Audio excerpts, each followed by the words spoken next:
Hello mister Dileep Menon, താങ്കൾ charge എടുക്കാൻ വരുന്നുണ്ടെന്ന് ഞാൻ അറിഞ്ഞു.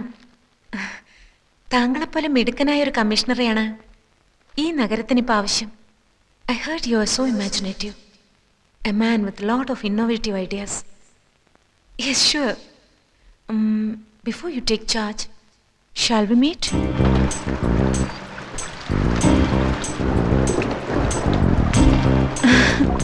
എന്തിനാണ് വരാൻ പറഞ്ഞത്? ആദ്യം അകത്തോട്ട് കടന്നിരിക്കൂ. പറയാനുള്ളത് പറയൂ. ഒരുപാട് പറയാനുണ്ട്. എങ്കിൽ ഞാൻ നാളെ വരാം. ഈ അസമയത്ത് മഴ നനയാതെ അകത്ത് വന്നിരിക്കൂ ദിലീപ്. ഞാൻ ആകെ ത്രിശങ്കു സ്വർഗത്തിൽ പെട്ടതുപോലെ തോന്നുന്നു. അനിത ഇനിയും ചാർജ് ഒഴിഞ്ഞു തന്നില്ലെങ്കിൽ തരാമല്ലോ. Is it? Then let me take charge tomorrow. അത്ര പെട്ടെന്ന് വേണോ? ഇങ്ങനെയൊക്കെ ചോദിച്ചാൽ ഞാനിപ്പോ ഈ വാടക വീട്ടിൽ എന്തിനാണ് ഇങ്ങനെ താമസിക്കുന്നത് എന്ന് തന്നെ എനിക്ക് മനസ്സിലാവുന്നില്ല. എനിക്ക് മനസ്സിലാവുന്നുണ്ട്. എന്തിനാണ്? എപ്പോഴും എനിക്ക് കണ്ടുകൊണ്ടിരിക്കാൻ. നമ്മൾ തമ്മിൽ ആദ്യമായി കണ്ടത് എന്നാണെന്ന് ദിലീപിന് ഓർമ്മയുണ്ടോ? അന്ന് ഈ വാടക വീട്ടിൽ വെച്ച്? അല്ല ദിലീപ്, അതിനു മുൻപ്, ജന്മാന്തരങ്ങൾക്ക് മുൻപ് നമ്മൾ കണ്ടിരുന്നു, സ്നേഹിച്ച് ജീവിച്ചിരുന്നു. എന്റെ ഈ മടുപ്പിക്കുന്ന ഏകാന്തതയിലേക്ക് എന്നെങ്കിലും ഒരു നാൾ എന്റെ ദിലീപ് വീണ്ടും വരുമെന്ന് എനിക്കറിയാമായിരുന്നു.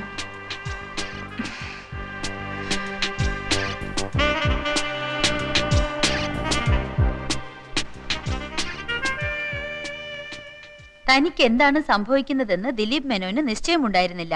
അന്ന് വരെ പരസ്ത്രീ സ്പർശം അറിഞ്ഞിട്ടില്ലാത്ത ദിലീപ് മേനോൻ ഒരു സ്വപ്നത്തിലേക്ക് വഴുതുകയാണ്. പാവം മേനോൻ കമ്മീഷണർ അനിതയുടെ കാപട്യം അറിയാതെ ആ നിമിഷത്തിൽ അവളെ പ്രണയിക്കാൻ തുടങ്ങി. അന്നേരം ഒരു സർക്കസുകാരിയുടെ മെയ്വഴക്കത്തോടെ ദിലീപ് മേനോനിൽ അനിത പടർന്നു കയറി.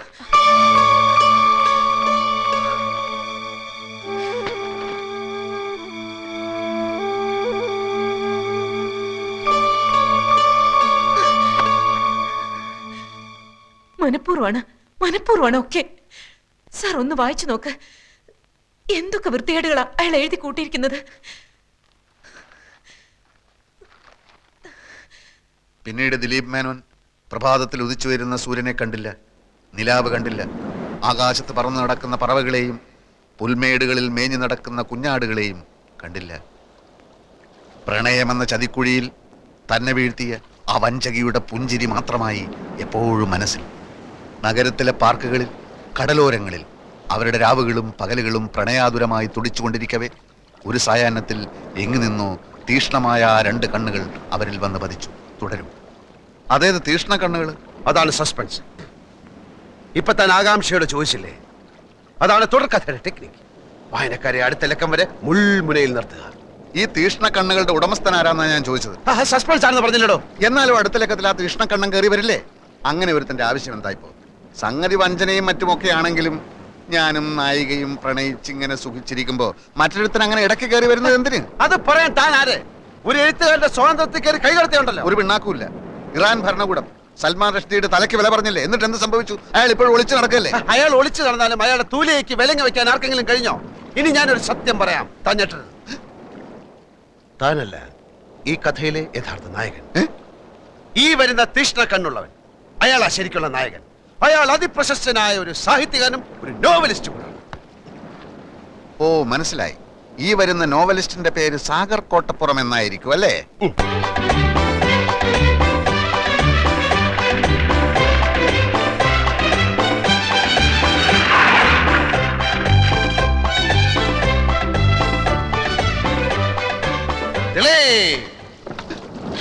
അയ്യോ, ഞാൻ ജയദേവൻ, ദിലീപിന്റെ സുഹൃത്താണ്, എഴുത്തുകാരൻ. അറിയാം, ഫോട്ടോ കണ്ടിട്ടുണ്ട്, വായിച്ചിട്ടുണ്ട് ഒരുപാട്. അനിത എന്നാണ് പേര് അല്ലേ? അയ്യോ, എന്റെ പേരെങ്ങനെ അറിഞ്ഞു? ഒരു എഴുത്തുകാരൻ എല്ലാം അറിഞ്ഞിരിക്കും. ഞാനിപ്പോ വന്നത് എനിക്ക് അനിതയോട് മാത്രമായി ചില കാര്യങ്ങൾ സംസാരിക്കാൻ.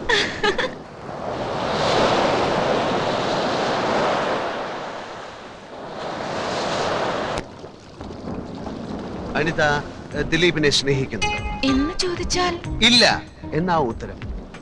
നോക്കൂ, അവനൊരു പാവമാണ്.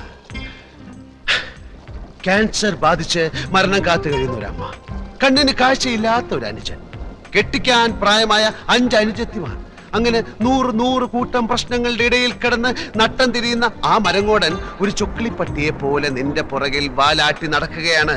അവൻ ആ ജോലി തിരിച്ചു കൊടുത്തില്ലെങ്കിൽ നിന്റെ മോൻ അടിച്ച ചമ്മന്തിയെ കൂടി. എന്ത് പറ്റി പറയൂ, എന്തിനാ? ഞാൻ ആരാധിക്കുന്ന വലിയൊരു എഴുത്തുകാരന്റെ വായിൽ നിന്ന് ഇത്തരം വാക്കുകൾ ഞാൻ തീരെ പ്രതീക്ഷിച്ചില്ല. ഞാൻ സത്യമാണ് പറയുന്നത്. സത്യം എന്തോ ആവട്ടെ. സത്യത്തിന് അങ്ങനെ എന്തോ ആകാൻ കഴിയില്ല, കാരണം സത്യമാണ് സത്യം. വേണ്ട മിസ്റ്റർ ജയദേവൻ, കൂടുതൽ സംസാരിച്ച് നിങ്ങളെ പറ്റിയുള്ള എന്റെ സങ്കല്പം തകർക്കാൻ എനിക്ക് ആഗ്രഹമില്ല. നിൽക്കൂ, എന്ത് തന്നെയായാലും അവനെ ജോലിയിൽ പ്രവേശിപ്പിച്ച് ഞാൻ ഈ ടൗണിൽ നിന്ന് അനിതേ, എന്തുണ്ടായി? നീ എന്താണ് അനിതയോട് പറഞ്ഞത്? അനിത, ഞാൻ പറയുന്നത് അനുസരിക്കുന്നതാണ് നിനക്ക് നല്ലത്. എന്തുണ്ടായി എന്നാ ചോദിച്ചത്? നീ പോടാ പിണ്ണാക്കുമാടാ. ജയദേവ, അതെടാ ജയദേവൻ തന്നെ. നിനക്ക് നിന്നെ പറ്റി വിചാരമില്ലെങ്കിലും എനിക്ക് നിന്നെ പറ്റി വിചാരമുണ്ട്, മനസ്സിലായോ? ഇതുകൊണ്ട് തന്നെ ഞാൻ പറഞ്ഞത് ഈ മൈഗുണൻ സാഹിത്യകാരൻ ഈ കഥയിൽ ആവശ്യമില്ലെന്ന്. പിണ്ണാക്ക് മാടൻ അല്ലേ? ദിലീപ് മേനോനായിട്ട് എന്റെ ചിത്രമാണ് വാരികയിൽ വരച്ചിരിക്കുന്നത്. അതുകൊണ്ട് തന്നെ താൻ കയറി വന്ന് എന്നെ അപമാനിക്കുന്ന രീതിയിൽ സംസാരിക്കുന്നത് എനിക്ക് ഇഷ്ടമല്ല. തനിക്ക് ഇഷ്ടമായി തന്നെ പാടുവെക്കപ്പെടോ. ദിലീപ് മേനോനെ സൃഷ്ടിച്ചത് ഞാനാണെങ്കിൽ അതേ മേനോനെ സംഹരിക്കാനും എനിക്കറിയാം. എന്ന് വെച്ചാൽ ദിലീപ് മേനോനെ കൊണ്ട് വയറിളക്കാനുള്ള ഒരു മരുന്ന് ഞാൻ കഴിപ്പിക്കും. എന്നിട്ട് ദിലീപ് മേനോൻ കക്കൂസി പോയി ഒരു അധ്യായത്തിൽ അങ്ങ് ചാവും. എന്ന് വെച്ചാൽ ഞാൻ അവനെ കൊല്ലും. എങ്കിൽ എത്രയും പെട്ടെന്ന് കൊല്ലടോ. ഇങ്ങനെ നട്ടലില്ലാതെ ജീവിക്കുന്നതിലും ഭേദം ഭരണമാ. പക്ഷെ താൻ എന്നെ വയറിളക്കി കൊന്നാൽ തന്റെ പേരിൽ ഞാൻ കേസ് കൊടുക്കും. എങ്കിൽ ഇപ്പൊ തന്നെ താൻ പോയി കേസ് കൊടുത്തിട്ട് വാ. പോയി കൊടുക്കണോ, പോയി കേസ് കൊടുക്കണോ. എന്നെ കൊന്ന കഥ എങ്ങനെ മുമ്പോട്ട് പോകും? മുമ്പോട്ടല്ലേ, ഞാൻ സൈഡിൽ കൂടെ കൊണ്ടുപോകും. ജയദേവൻ വിചാരിച്ചാൽ ദിലീപ് മേനോനെ തന്റെ കസേരയിൽ ഇരുത്താൻ കഴിയുമെന്ന് അറിയാവുന്ന അനിത അടുത്ത ലക്കത്തിൽ ആ ജയദേവനെ തന്നെ വളയ്ക്കാൻ ശ്രമിക്കുകയാണ്.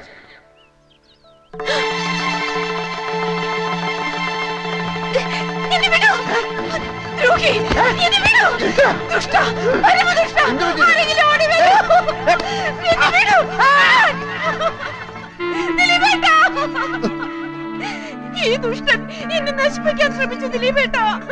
ഇല്ല, ഞാൻ നശിപ്പിക്കാൻ ശ്രമിച്ചിട്ടില്ല. വേണ്ടടാ, നിന്നെ എനിക്ക് മനസ്സിലായി. ഇതിനായിരുന്നു നീ എന്നെ തേടി വന്നത്. നിഷ്കളങ്കിയായി പെൺകുട്ടിയെ ഞാൻ പറയുന്നത് കേൾക്കും.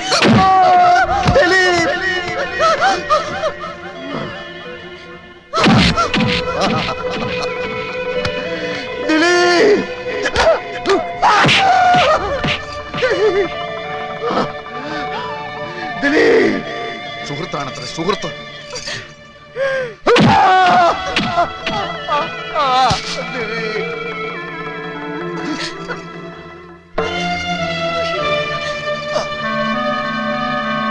വഞ്ചകി, വഞ്ചകി, വഞ്ചകി.